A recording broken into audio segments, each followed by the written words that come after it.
The floors of Langston and Ridge gleamed under the morning light. Polished, pristine, perfect. Just the way Terry Whitman liked things. Terry wasn't the CEO, but he acted like he was. Slick suit, Bluetooth earpiece, coffee in one hand, ego in the other.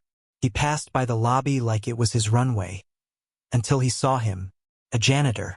Mid-30s. Brown skin. Baseball cap pulled low. Quiet. Mopping a spill by the elevators. Terry rolled his eyes. "You got all morning to clean that?" he snapped, stepping onto the wet floor without slowing down. The janitor looked up. Calm. Polite. "Just keeping folks safe, sir. Almost done."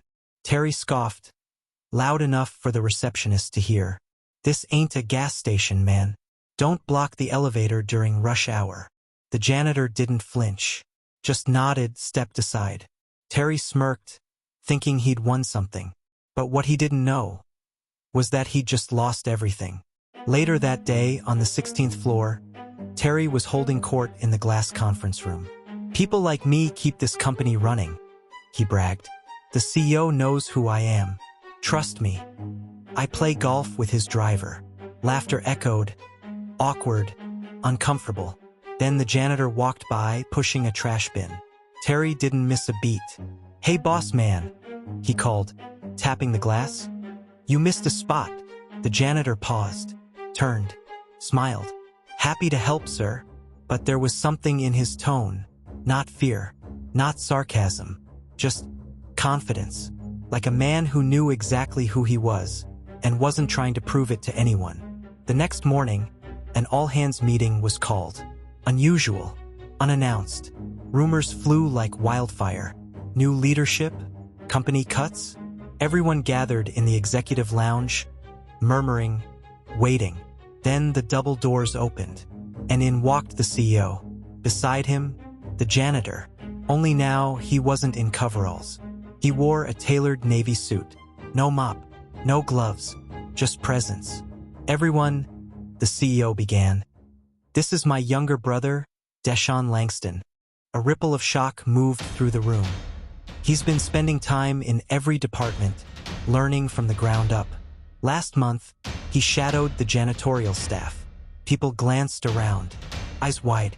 "Today," the CEO continued, "he joins us as our new vice president of operations." Gasped. A few jaws literally dropped. But no face fell harder than Terry Whitman's. The man who had humiliated DeShawn had no idea he was standing in front of the CEO's brother. The CEO's eyes swept the room. "In this company, we don't measure people by their uniforms. We measure them by their character." Terry didn't say a word. Couldn't. Later that afternoon, DeShawn walked into Terry's office, closed the door, and sat down. Terry jumped up, all fake charm.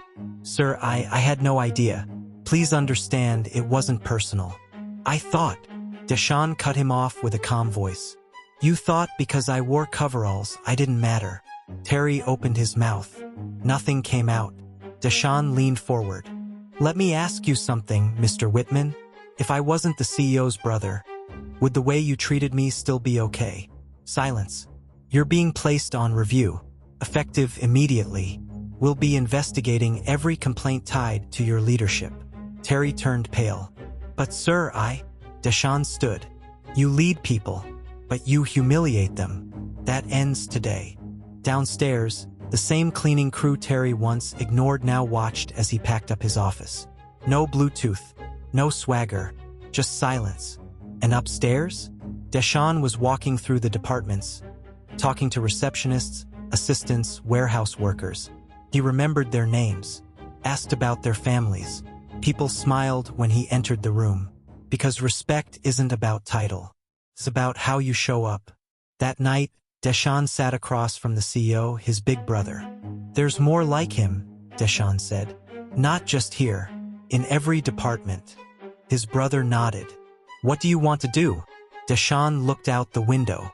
"Clean house." He didn't mean floors. He meant culture. He meant hearts. He meant the quiet kind of justice that doesn't always make headlines, but changes everything anyway, because sometimes the janitor is more powerful than the man in the corner office. And sometimes the real lesson isn't who you step over on your way up, but who you forget to look in the eye.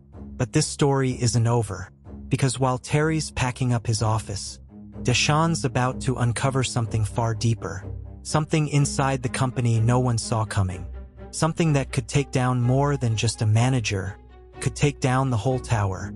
They thought the story ended when DeShawn revealed he was the CEO's brother. But that was only the beginning, because once he stepped into power, he uncovered something no one was supposed to find.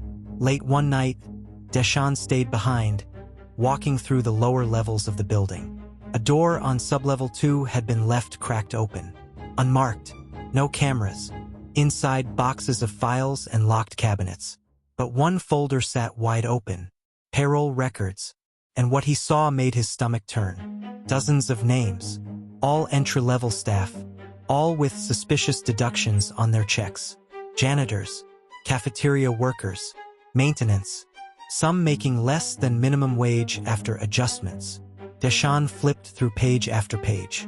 The numbers didn't lie. Someone at the top was stealing from the very people holding the company together. And they thought no one would notice. The next morning, he placed the file on the CEO's desk. His brother read every line in silence, then looked up, jaw tight. "This never passed through my hands," he said. DeShawn nodded. But someone with power signed off on it. That someone was Bradley Crane, Senior VP of Finance, Terry Whitman's mentor, trusted by the board, untouchable. Until now. DeShawn called a meeting, private, no assistance, no noise. Bradley walked in, all charm and confidence. "Big shoes you're filling, DeShawn," he smirked. DeShawn slid the payroll file across the table. Bradley glanced down, then back up, calm, unbothered. "I don't recall this," he said. "You signed it," DeShawn replied. Bradley shrugged. "I sign a lot of things." DeShawn leaned forward. "These adjustments robbed hundreds of workers. You're going to fix it." Bradley chuckled. "You think this place runs on feelings and fairness?" Then his tone shifted. "You're new, so let me give you a tip. Let this go." But DeShawn didn't flinch. He wasn't new to struggle. He'd been invisible long enough to know how people really behaved when no one was watching. So he started digging. He met with Jamal, a janitor who'd been with the company 22 years. Jamal said the deductions started years ago. Nobody ever explained them. Nobody ever answered questions. They just kept quiet because they couldn't afford to lose their jobs. DeShawn nodded. "You've got a voice now, and we're going to use it." In just 3 days, over 70 employees had come forward. Overtime never paid, PTO erased, bonuses promised, never delivered, and every signature pointed back to one place, Bradley Crane's office. DeShawn documented everything, sent copies to legal, escalated it to HR, filed an internal audit request. Then, he walked into Bradley's office, unannounced. This time, he didn't bring files. He brought truth. "You're under internal investigation," DeShawn said calmly. "Effective immediately. You're suspended from all financial decisions." Bradley's smile didn't fade, but his eyes shifted. "You have no idea what you're doing," he hissed. DeShawn stepped closer. "I know exactly what I'm doing, cleaning up your mess." But as DeShawn turned to leave, Bradley muttered something under his breath. Soft, sharp. "You think you're saving this place? You're just a name, and names can be erased." That night, DeShawn received an anonymous email. No message, just a subject line. "You're next." Attached an internal document, his own personnel file, redacted, modified, reclassified as probationary, his signature forged, his title downgraded, and that's when it hit him. Someone inside the company wasn't just trying to stop him. They were rewriting the story to erase him from it. Bradley Crane had been suspended, the payroll theft exposed. Dozens of workers had come forward. But what DeShawn didn't expect was that the board wasn't happy. Not with him, not with the investigation, not with the attention. "You've made a mess," one board member said during a closed-door meeting. This company thrives on discretion, not disruption. DeShawn stayed calm, even when the room turned cold, even when the glances stopped being friendly, even when they questioned his judgment. But they didn't know that while they were plotting behind boardroom doors, DeShawn had found something else, something even darker, a second file, hidden behind a false panel in Bradley's office, labeled Level 7 Retention Program. It wasn't payroll, it was surveillance, footage, audio, transcripts, conversations recorded without consent, dozens of employees, private chats, union talk, complaints to HR that mysteriously disappeared. DeShawn watched the footage in disbelief. Janitors being threatened, managers bribed, HR reps laughing about shredding reports. It wasn't just theft, it was abuse, covered up, buried, sanctioned from the top. He brought it to his brother, the CEO. His face went pale. This is illegal, he whispered. DeShawn nodded. And it's going public. But just as they began to prepare the statement, an email arrived. Anonymous sender. No subject, no message, just a file, a photo, from years ago, of DeShawn, in a hoodie, in a store, police in the background. It was a mugshot photo that never made it to court. A false accusation, a case dismissed, a chapter closed. But someone was trying to open it back up. Attached was one sentence. You expose us. We expose you. DeShawn stared at the screen, not in fear, but in understanding. They weren't just trying to stop the investigation. They were trying to destroy him. And the worst part? It wasn't Bradley. Bradley was just the front man. Someone else had sent that photo. Someone deeper in the company. Someone with access. Someone on the board. DeShawn turned to his brother.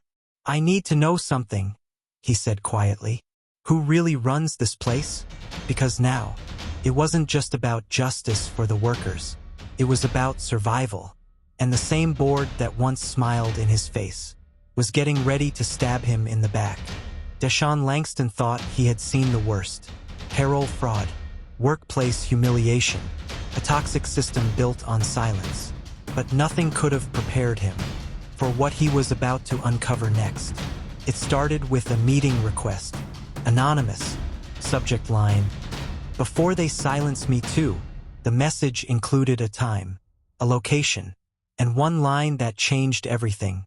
Bradley was just the beginning. That night, DeShawn met in a parking deck on the south side of the city. And waiting for him, an HR executive.